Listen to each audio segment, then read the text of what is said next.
falar de uma forma mais direcionada, nós estamos no mês de junho, com a série voltada à festividade. Amanhã, inclusive, é o Dia dos Namorados. Quem está namorando aí? Levanta a mão. Eita, quem está noivo? Casado, enrolado,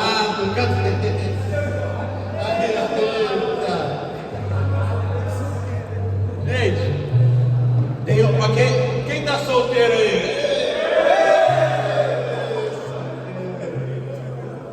Tem uma oração boa para os solteiros, gente. Aproveita que é Dia dos Namorados, tal. Quem está aí?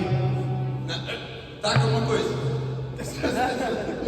Quem está aí nesse tempo de espera, tem uma oração que leva para os solteiros, que é assim, ó: com Deus me deito, com Deus eu me levanto. Até quando, Senhor? Até quando? Gente, não importa se você namora, solteiro, noivo, viúvo, enrolado, eu quero dizer que não importa como está seu estado civil, mas Deus quer levantar aqui uma geração de homens santos, que sendo solteiro, namorado, casado, mas que cumpram a vontade de Deus e sejam um homem segundo o coração de Deus, amém? Deixa eu me apresentar para vocês. Meu nome é Paulo Gustavo. Oi, Paulo Gustavo. Só a minha mãe e a Isnei me chamam de Paulo Gustavo, para ele tá bravo, cara. Falou Paulo Gustavo, você prepara que o chinelo vai vir. Nossa direção. Eu tenho 28 anos. Só isso! Só. Parece que estou meio acabadinho assim. Mas só isso. Eu sou aluno do São Luís, sabe? Meu Joãozinho, o Henrique, galera do grupo. Eu sou casado com a Isnei, a gente estava recebendo a oração juntos. E somos pais de 2 filhos, né? Davi e do outro neném que está na barriga dela, a gente não sabe ainda se é menino ou menino. Mas o Davi diz, né, que o nome do neném é Power Ranger preto. Davi tem 2 anos, né? Então eu sou pai do Davi, ele Power Ranger preto. Tá. Pessoal, quem aqui já assistiu aquele filme Até o Último Homem? Quem assistiu? Quase todo mundo, né? Até o Último Homem é o seguinte, para quem não assistiu, é um cara que é médico e ele vai para a guerra, mas ele diz que ele não quer pegar em armas, é um homem cristão, ele não quer pegar em armas, ele não quer matar ninguém, mas ele quer ir para a guerra, né? Ajudar a salvar as pessoas. Quem não assistiu? Vale a pena assistir. E ele vai para a guerra e depois dele ser muito zoado, porque ele não queria matar ninguém, ele vai para o campo de batalha, ele sofre muito até chegar lá, e ele começa a salvar as pessoas. E quando ele vê alguém ali ferido, machucado, ele vai e salva. E ele salva cerca de 75 pessoas, 75 homens, né, sem atirar em ninguém. Ele vai, e é muito bonito porque ele fala assim: Deus me dê força para salvar mais um. E ele sobe e vai, pega e traz. Ele fala: me dê força para salvar mais um. E ele vai e salva. E mesmo sem matar ninguém, sem pegar em armas, ele que é considerado covarde no começo, ele que é considerado fracote no começo, ele é o soldado mais importante da batalha. Sabe por que eu estou falando isso? Porque nós temos uma guerra. A cara de bravo aí. Nós temos uma guerra. Nós temos. Olha a pessoa do seu lado e fala assim: você é um soldado, criatura. Você é um soldado, criatura. Você é um soldado. Nós temos uma guerra. A guerra está acontecendo. Olha aqui para mim. A guerra está acontecendo. E nós somos chamados a nos alistarmos no exército, a entrarmos nessa guerra. Sabe por quê? Esta guerra é contra tudo que tenta atacar a nossa pureza e a pureza das meninas. A nossa guerra é para defender um dos maiores tesouros que Deus nos deu, que é a nossa pureza e a pureza das meninas, que está em nossas mãos, defender. E talvez igual o rapaz do filme, as pessoas podem nos chamar de covarde, de fracote, de qualquer coisa, por não sair aí fazendo igual todos os outros meninos fazem. Mas pode ter certeza que nessa guerra, contra a pureza, contra aquilo que ataca a nossa pureza e a pureza das meninas, nós somos soldados muito importantes. E talvez o primeiro que nós vamos precisar lutar contra é nós mesmos, e nós vamos entender isso.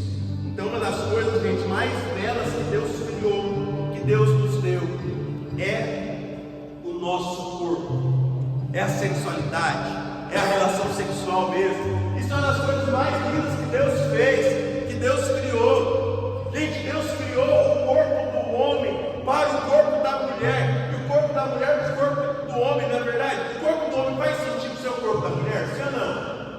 Não faz, né? Deus criou o pênis para a vagina, Deus criou, foi Deus que fez. Isso é uma das coisas mais belas, mais lindas, que dão mais prazer, e prazer humano mesmo, físico. Poucas coisas dão prazer quanto a relação sexual, porque ela é boa e é criada por Deus.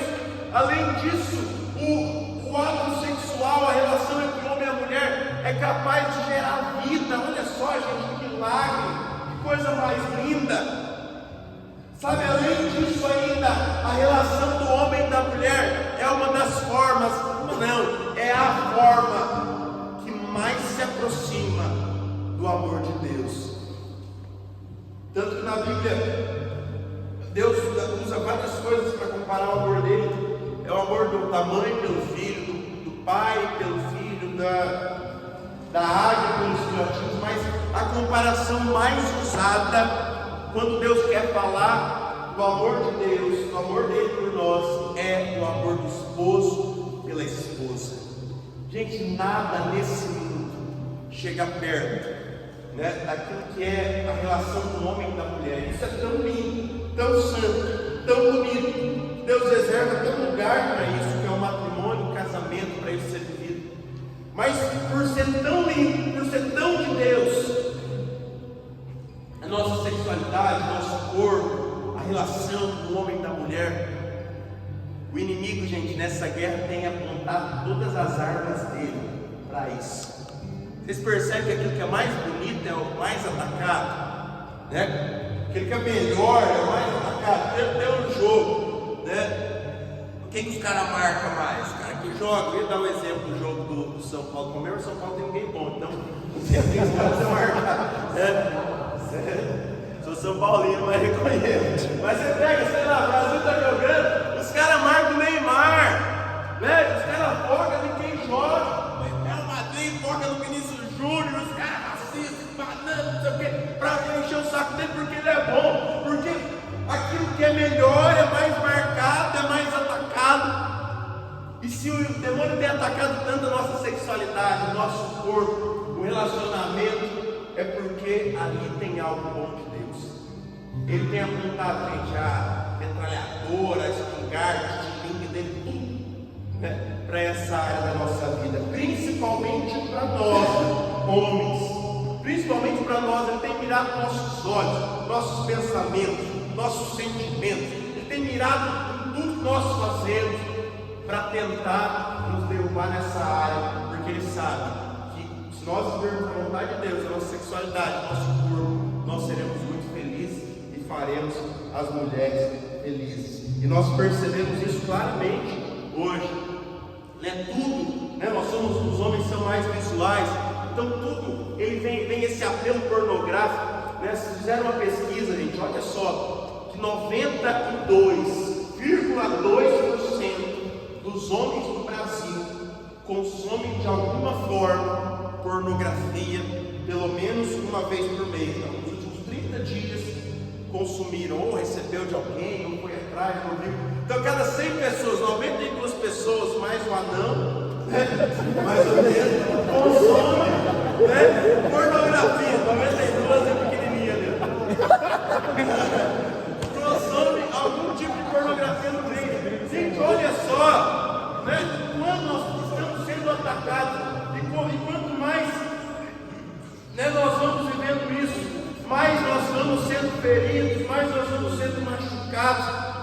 nossa pureza vai ser destruída, mais a nossa capacidade de amar vai ser destruída. Tinha um menino uma vez que eu fui pregar em uma outra diocese, não sei como que ele conseguiu o telefone, mas ele mandou mensagem assim: PG, nós podemos conversar quando você chegar aqui? Eu falei sim.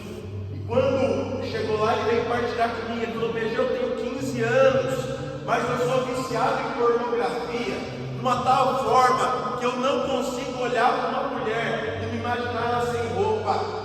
Eu não consigo olhar para as pessoas e imaginar elas tendo relação sexual. Eu falei: já pichei um monte de celular meu que estragou por vírus.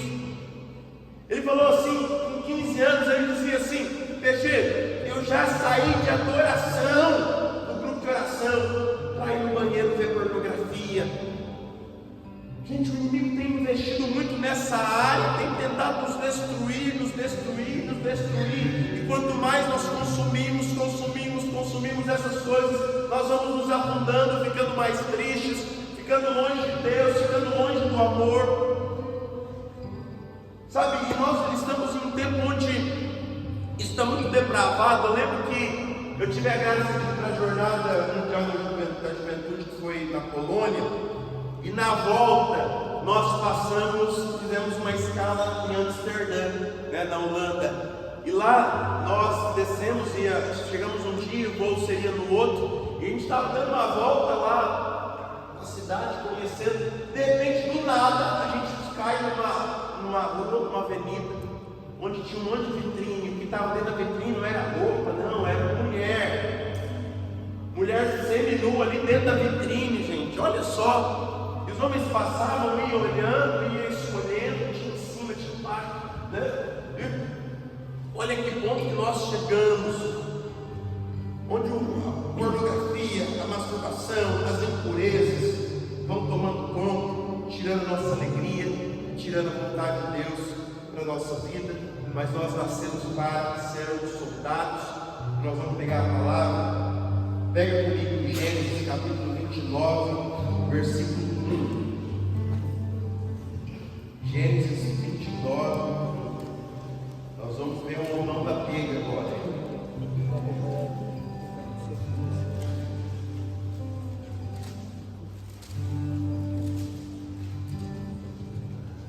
Gênesis 29, 1.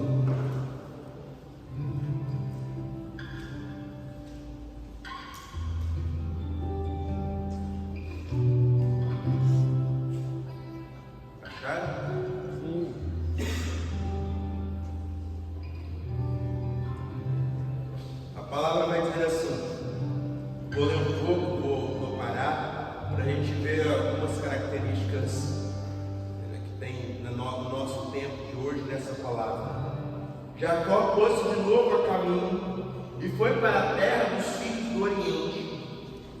Olhando em torno de si, viu no campo um poço, junto no qual estavam deitados 3 rebanhos de ovelhas. Esse poço serviu de bebedouro para os rebanhos. Mas sendo grande a pedra que cobria a abertura do poço, somente o removiam de cima quando todos os rebanhos fossem recolhidos. Davam então beber aos animais e recolocavam a pedra no seu devido lugar. Jacó disse aos pastores: meus irmãos, de onde sois? Somos de Arã, responderam. Conheceis porventura Labão, filho de Nacor? Sim. Como vai ele? Vai muito bem. E eis justamente a sua filha Raquel que vem com o rebanho. É ainda pleno dia, tornou Jacó, e não é hora de se recolherem os rebanhos. Dai de beber as ovelhas e levai-as de novo ao pasto. Não podemos, responderam eles. Antes que todos os rebanhos estejam reunidos, tiramos então a pedra de cima do poço e damos beber aos animais. Vamos parar aí um pouquinho. Gente, essa geração desses pastores é muito parecida com a nossa geração. Uma geração acomodada. Vocês viram, tinha 3 rebanhos ali e eles estavam esperando chegar mais um para eles tirarem as pedras, os animais todos deitados. Daí, em vez de eles darem água logo, eles estavam ali acomodados, já estavam parados, estavam sem atitude. E é uma característica da nossa geração. Já ouviu falar da geração neném? nem estuda, nem trabalha, nem nada, né? Muita gente vive assim, e sabe, isso também é uma ação do inimigo de Deus, porque esse menino que eu falei, que ele tinha problema, vício com pornografia, eu falei, mas o que você faz da vida? Ele falou assim, quase nada, não sei ver pornografia, eu vou para a escola, eu volto, eu não faço nada, não tem, sabe, e a nossa cabeça vazia vai se ocupando por coisas ruins, e esse povo estava parado, gente, eles tinham 3 rebanhos ali, em vez de tirar a pedra, em vez de tomar uma atitude, eles ficaram esperando a vida passar. Na vida, muitas vezes, nós temos sido assim também, né? Na nossa afetividade, na nossa sexualidade, relacionamentos, a gente está acomodado esperando as coisas acontecerem. Versículo 9: falava ainda com eles, quando chegou Raquel com o seu rebanho, com o rebanho do seu pai, porque era pastora. Logo que Jacó viu Raquel, filha de Labão, irmão de sua mãe, aproximou-se, rolou a pedra de cima da boca do poço, deu de beber as ovelhas de Labão, depois beijou Raquel e pôs-se a chorar. Nossa Senhora, que homem! Repete com isso, que homem! Que homem! Imagina a cena, gente, os calangos velhos, tudo esperando, todo dia ali, com a ovelha deitada, esperando chegar o rebanho sem fazer nada. E Jacó estava ali, e de repente ele veio. Imagina a cena da Raquel, zona velha, montada no cavalo, branco, chapéuzão, aquelas boiadeiras mesmo, sabe? E montando, e vindo. Deve ter começado a tocar aquela música no fundo, né? Então o jeito de cowboy, o corpo de mulher, dessas minas não mostra pra ninguém. E começou, e ele chegou, e apenas foi vendo ela se aproximar, aquela mulherona, e vindo, e Jacó era o bobão da pega, os calanhão ficaram lá chupando dele. E o que Jacó fez? A pedra era grande, gente, ele foi sozinho, meteu um bicho assim, ó, a pedra, tirou a pedra, e na hora que ele falou, nossa, que homem, ele já juntou, deu um beijo em Raquel e depois chorou. Gente, ao mesmo tempo ele mostrou iniciativa, coragem, sensibilidade. Que homem, velho, que homem. Meteu um beijo e começou a chorar, né? Ela mostrou. Então ali, Raquel, o Jacó toma essa atitude, que mostrou força, ousadia e sensibilidade ao mesmo tempo. Olha só. Ele começou ali a chorar depois que beijou ela. E, gente, olhando, depois a gente vai continuar. Nós precisamos de homens de atitude, sabe? De homens que tomem iniciativa, de homens que dão passo. A gente às vezes fala assim, mas esse menino de hoje está muito para frente. Não é que eles não estão para frente, é que nós estamos devagar demais nas coisas. O homem precisa tomar iniciativa. Vocês sabiam de uma coisa? Que o homem, ele, no seu corpo, quando nós temos aí o órgão sexual para fora, isso demonstra muito daquilo que nós devemos ser também como pessoas. É aquele que vai, aquele que dá o passo, aquele que toma a iniciativa, aquele que vai em direção, aquele que dá o primeiro passo. Sabe? Isso é muito importante no relacionamento. Nós temos que assumir nosso papel de homem. Eu lembro que quando eu encontrei com a Irlene, a gente participava de grupo de oração separados, mas na faculdade a gente participava do mesmo grupo de oração ali, universitário. Eu lembro que parecia que a cena da boiadeira, assim, só estava de cavalo, né? Eu estava tocando no grupo assim e tal, sabe quando fica preto e branco assim no fundo, e paralisado, aí ela lá, né? Eu falei, mano, olha, essa menina e tal, e sabe, comecei a conversar, comecei a me aproximar, e foi que a gente deu um passo, e mesmo depois que nós começamos a namorar, nós precisamos tomar iniciativa para a castidade. Sabe, gente, nós precisamos dar o primeiro passo, nós precisamos tomar iniciativa, tomar atitude. Assim como Jacó tomou atitude para se encontrar com Raquel, nós precisamos também tomar atitude, tomar iniciativa para se encontrar com as meninas, que a gente namora demais. Eu vejo pelo meu grupo, eu vejo por meninas próximas lá, a galera fala, mas o menino não vai, não chega, não conversa, né? Então vamos aí, gente, solteiro que levantar a mão, né? Quem sabe o próximo dia dos namorados, né? Eu só espero, não toma atitude hoje não, você não precisa estar presente amanhã. Espera um pouquinho, né? Já esperou até agora, pula uns 2, 3 dias, né? Aí vai. Mas toma, gente, toma iniciativa, dá um passo, toma atitude. E não tenha medo também de tomar atitude para viver a castidade. Continuando na palavra, versículo 12.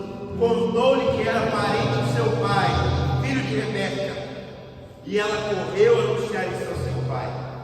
Tendo Labão ouvido falar de Jacó, olha que sogro é esse, filho da sua irmã, olha como o sogro recolheu, correu ao encontro, abraçou, beijou, conduziu à sua casa. Jacó contou tudo o que tinha passado. Quem que é o sogro desse aí? Imagina só, chegar, meu sogro quase me deu um tiro a primeira vez. Se ele tivesse uma arma, ele estava na vibe do soldado lá no querido. Eu estava conversando com a Islene na frente da casa dela. Ela morava no sobrado. No dia que eu falei que eu estava curtindo ela, tal, para a gente começar a falar de namoro, nós estávamos de boa. Nós vamos eu fui pregar em Mandaguari, chamei ela para ir comigo, ela me pediu outras vezes e tal. Falei, mano, o que ela está querendo também, né? Aí, chegando, eu vim pensando, eu falei, eu preciso falar alguma coisa hoje.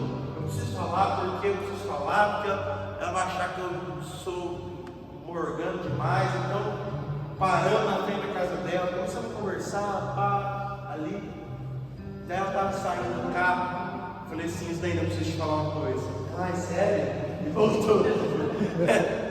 Daí eu falei assim, daí é o seguinte, quando eu estive na faculdade, eu achei que a gente poderia ter alguma coisa. Mas depois que eu te conheci, que a gente começou a conversar, eu tenho certeza que a gente pode ter. Garganta. Daí ela falou assim, sabe o que é? Porque as meninas vinham falar comigo e eu ignorava. Você veio e eu gostei. Eu falei, nossa, sabe, gente, alegria e tal, sabe, coraçãozinho e tudo, e pá, nós conversando ali. De repente eu escuto o pai dela, era a sacada dava no quarto do pai dela. Eles saem só de samba canção, da fora, e ele falou assim, é a Islene que está embaixo? Não conheci ainda. Com quem será que a Islene está embaixo? Sabe quando a pessoa fala para o outro ouvir, para se sentir ameaçado? Com quem será que a Islene está embaixo? Uma hora dessa, o que a Islene está fazendo aí embaixo, será? Ela sabe que eu não posso que ela fica aí na frente. Sabe quando você fica esperando só um tiro na pé da orelha? Ela até azul, ela fala que eu joguei essa aí. Garantia eu dei o primeiro, né? Depois. Né? Foi uma recepção diferente aí do Labão. Ele acolheu. Versículo 14. Labão disse: sim, tu és de meus ossos, de minha carne. E Jacó ficou na casa dele um mês inteiro. E Labão disse: acaso porque és meu parente me servirá de graça? Diz-me que salário que queres. Ora, Labão tinha duas filhas. A mais velha chamava-se Lia, e a mais nova Raquel. Lia tinha os olhos ternos, e Raquel era bela de corpo e de rosto. A Lia devia ser acabadinha, coitada, né? E a Raquel era bela de corpo, de rosto, tal. E a Lia tinha os olhos brancos, o olho dela era terno. Jacó, que amava Raquel, disse a Labão: olha só, eu te servirei 7 anos por Raquel, tua filha mais nova. É melhor, respondeu Labão, dar a ti que a outro. Fique comigo. Assim Jacó serviu por Raquel 7 anos, que lhe pareceram dias. Tão grande era o amor que lhe tinha. Gente, imagina isso. Jacó trabalhou 7 anos por aquela que ele amava. Sabe, Jacó trabalhou 7 anos. Às vezes a gente vai conversar com a menina, ela estava meio difícil, você está não comigo, não sei o quê, seu esquisito, seu coisado, e a gente já desiste. Jacó foi 7 anos trabalhando por Raquel, 7 anos ali, e ele via ela passando com o cavalão dela. Você, Raquel, está chegando, e falta só 3 anos e meio, e tá, e foi passando o tempo, e ele trabalhou 7 anos por ela. PG, que bom, né? Versículo 21, disse pois a Labão, depois de 7 anos, via a Raquel passando, Raquel, rica, calendário. Dai-me a minha mulher, esse povo disse depois a Labão, dai-me a minha mulher, porque está completo meu tempo e quero desposá-la. Labão reuniu todos os habitantes do lugar e deu um banquete. Mas à noite conduziu Lia a Jacó, que se uniu com ela. Ela usou aqueles véus. Jacó foi ver a Lia, era o olhinho só que salvava. E deu sua filha Lia, sua escrava Zelfa. Pela manhã, viu Jacó que tinha ficado com Lia, ter bebido um monte, né? E disse a Labão: o que me fizeste? Por que me enganaste? Aqui, respondeu Labão, não é costume casar a mais nova antes da mais velha. Acaba a semana com essa, e depois eu darei a sua irmã, na condição que me sirva ainda 7 anos. Assim fez Jacó, acabou a semana com Lia, e depois lhe deu Labão por mulher sua filha Raquel, dando por serva Raquel sua escrava Bala. Jacó uniu-se também a Raquel, a quem amou mais do que Lia, e serviu ainda por 7 anos na casa de Labão. Palavra do Senhor, graças a Deus. Gente, Jacó trabalhou 14 anos para ter a sua mulher, para ter a sua amada ali, né? Jacó foi homem de verdade, não teve medo de encarar o que for necessário. E nós precisamos também, olhando para Jacó, olhando para essa história, nós precisamos estarmos dispostos a dar a nossa vida pelas mulheres. Sabe, Deus nos chama como homens a morrer para nós mesmos. Sabe por que o casamento, claro, estamos tudo vendo que coloca uma outra cor, tal. Eu casei de azul escuro, tem uns que colocam, mas geralmente é preto que o homem casa, porque ali ele está morrendo assim, game over, acabou, já era, né? Ali ele está morrendo para ele mesmo. Quando ele usa o preto, ele está morrendo para ele mesmo, para viver pela mulher. Ele morre para ele mesmo, para que a mulher viva, para que a mulher seja feliz. Sabe, nós precisamos, irmãos, morrer para nós mesmos, para os nossos desejos, para a impureza que tem nos atentado, para sermos aquilo que Deus quer, para viver a vontade de Deus, para cuidar da pureza das mulheres. E o grande segredo para isso é uma palavrinha muito importante que para muitos já saiu de moda, para muitos não existe mais, mas o segredo, o grande guardião do amor verdadeiro, o grande guardião da pureza, se chama castidade. Repete comigo: castidade. Castidade. Gente, castidade está mais na moda do que nós imaginamos. Sabe, nós somos chamados a ver castidade. PG, castidade é um não? Não. Castidade é um grande sim. Castidade é um grande sim para o amor. Castidade é um grande sim para a felicidade. Sabe por quê? Porque o que é amor? Mandar mensaginha, eu te amo, fazer postagem. Não. Amor é dar-se de si mesmo. Amor é dar o que você tem. E o que acontece? Quando nós não vivemos a castidade, quando nós somos escravos do sexo desregrado, escravos da pornografia, escravos da masturbação, quando nós somos escravos, nós não nos pertencemos, não é verdade? O escravo não pertence a ele mesmo.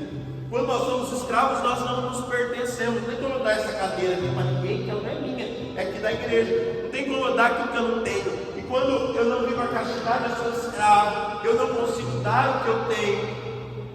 Naturalmente eu não consigo amar.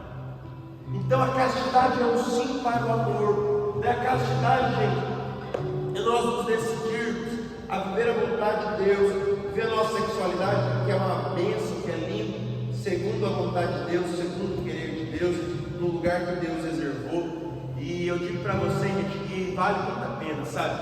Antes de entrar em alguns tópicos aí sobre a castidade, depois a gente rezar juntos, eu tive a graça de, com a Islene, nós vivermos a castidade do nosso namoro. Nós namoramos aí, junto com o noivado, 3 anos e meio, e vivemos a castidade, e mais ainda, nós tivemos a graça de nos casarmos virgens, tanto eu quanto ela. Só para você entender, a virgindade é diferente de castidade. A virgindade é quem nunca teve relação sexual. A castidade, ela pode acontecer a qualquer momento. O cara pode ser depravado e mundão afora, e ele se decide por Jesus, ele vive a castidade, e naquele momento ele é casto. Então, nós tivemos a graça de ver a castidade, e foi uma luta, gente, mas valeu a pena, sabe? Pode dizer que valeu muito a pena. PG, mas você está pregando aí, é fácil? Não, gente. Os hormônios não se convertem, né? Então tudo. Eu vou depois falar algumas dicas dessas dicas, dar alguns testemunhos. Mas foi uma luta, mas valeu a pena. Valeu muito a pena. Vale a pena. Como então viver castidade, PG? Primeira dica, gente. Tinha várias que eu queria dar, mas eu vou resumir em 4 dicas para nós vermos a castidade. A primeira delas, oração e jejum. Repete comigo: oração e jejum. Tem uma matemática aí inversamente proporcional, que é: quanto mais nós oramos, menos nós pecamos. Então, oração é muito importante. E sabe, na minha vida a oração foi essencial. Eu tive, gente, contato com a pornografia muito cedo. E depois que eu tive uma experiência com Jesus, foi um dos pecados mais difíceis de eu deixar isso. Aqui essa é a realidade da maioria. A gente, e eu ia viajar para jogar, ia ficar presente na pornografia e fui. E assim, nós temos contato com isso. E eu lembro que uma das coisas que me ajudaram muito foi a oração. Na minha época, de novo, lá 14, 15 anos, não tinha muito negócio de celular, internet e tal. Então era um computador mesmo, era revista. E eu lembro que depois que eu tive encontro com Jesus, eu entreguei essa área para ele. Eu coloquei um crucifixo em cima do CPU do meu computador. Sempre que eu chegasse ali, eu ia olhar para o crucifixo e ia me entregar aquele vício para Jesus na cruz. Jesus foi trabalhando. Então, uma das coisas essenciais é a oração. E o jejum também. O que é o jejum? Deixar de comer alguma coisa um dia, ou um tempo sem chocolate, sem refrigerante, alguma coisa que eu gosto. Isso ajuda muito também, me ajudou bastante nesse começo, principalmente. Sabe por quê?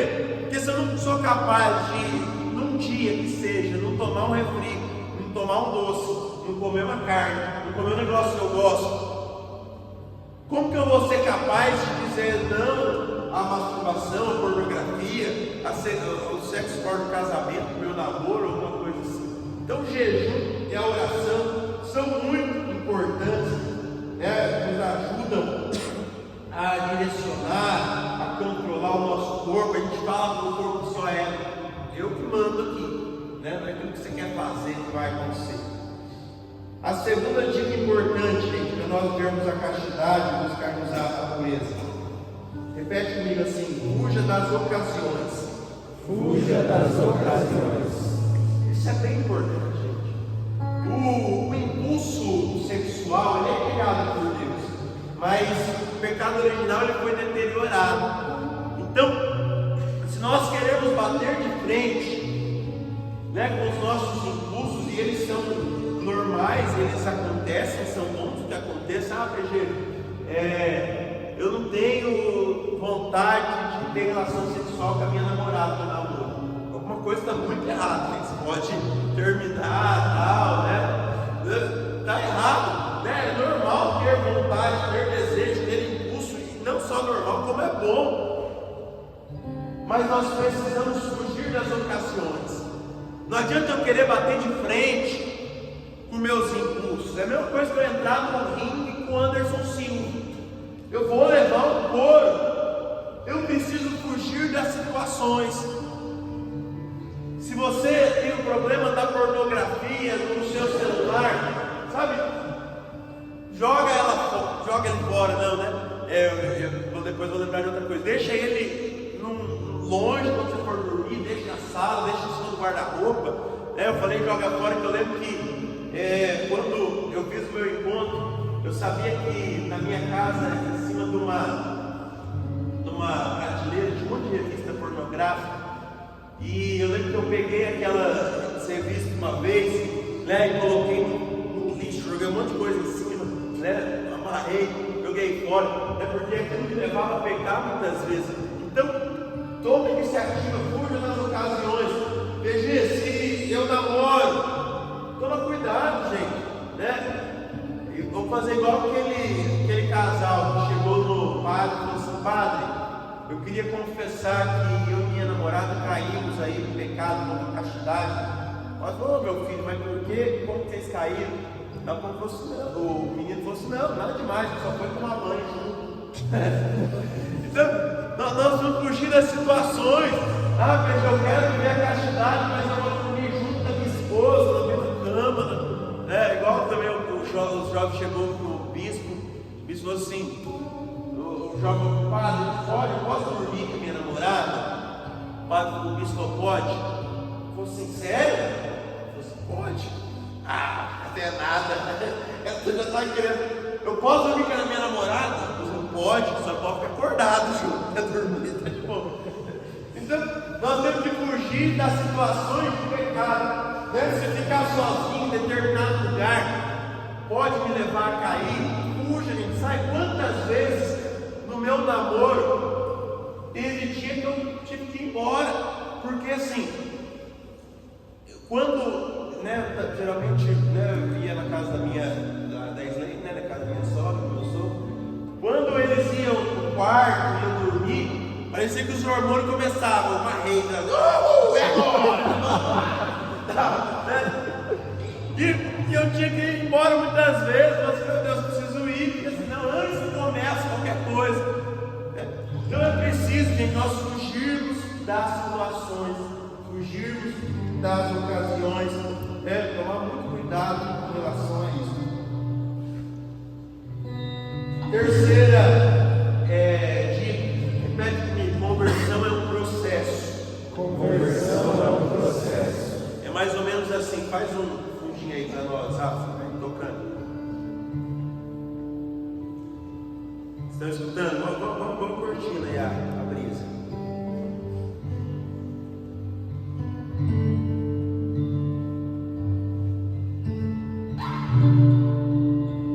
Massa, né? Gastei agora. Esse completou o violão. Vocês lembram do Rafa tocando, né? Segura aí. Agora pega essa aqui, para vocês.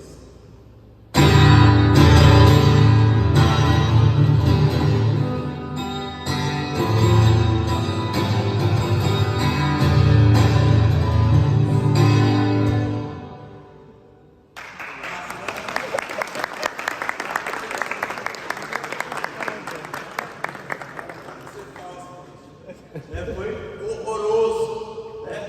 Você acha que o violão ele foi criado pelo João, o violão da Silva, que criou o violão, para tocar igual o Rafa tocou, igual eu toquei? Vamos falar a verdade, a gente já conhece Rafa. Igual o Rafa, né? Nosso corpo, ele nasceu também para produzir esse som bonito, agradável. Mas para o Rafa chegar a tocar desse jeito, igual ele toca, foi bastante tempo, né, Rafa? Treinando, ensaiando, estudando, né, e tal, e ouvindo música, tocando errado, e aprendendo, e ouvindo, e errando, e tal. Foi muito tempo, foi um processo, foi uma caminhada, né? Talvez se você olha para o teu corpo, para a tua sexualidade, você fala: veja, eu estou tocando igual você.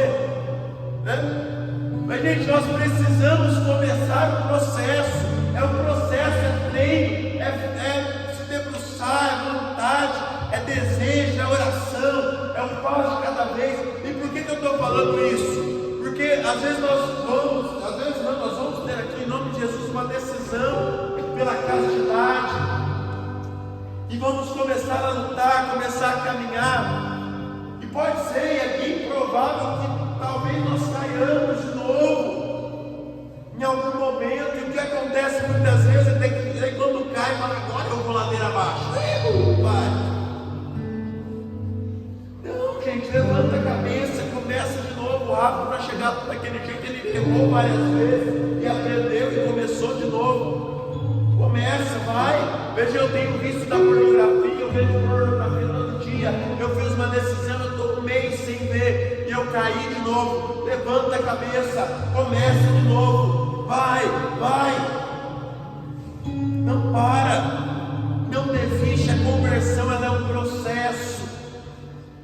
É um processo, é uma luta, é um passo cada vez. É igual o soldado falava: me dê força para salvar mais um, me dê força para mais um dia, me dê força para mais um dia, para mais um dia, para mais um dia. Vale a pena, gente, vale a pena nós entrarmos nesse processo de conversão.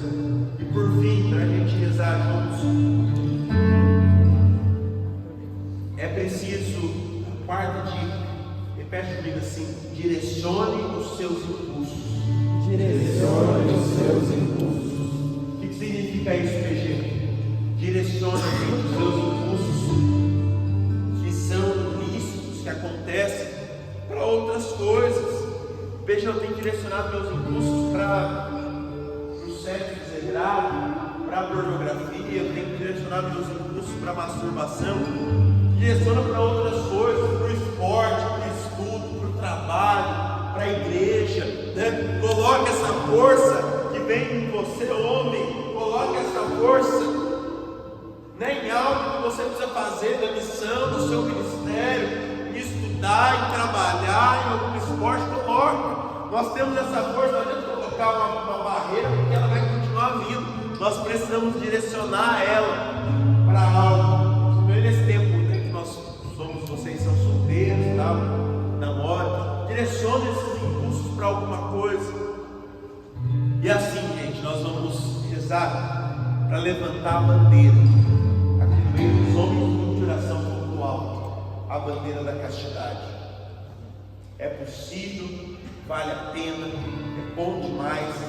Eu olho para minha família, né, para minha esposa, para o meu filho, para vai nascer, e vejo que se talvez a gente não vivesse a castidade, talvez um dia eu não me decidisse, talvez tudo seria diferente. Sabe, gente, eu olho para o meu casamento e vejo como foi importante hoje viver a castidade no namoro. Sabe, o que acontece, e vocês sabem disso, porque todos devem ter contato com pessoas fora da igreja, fora da missão.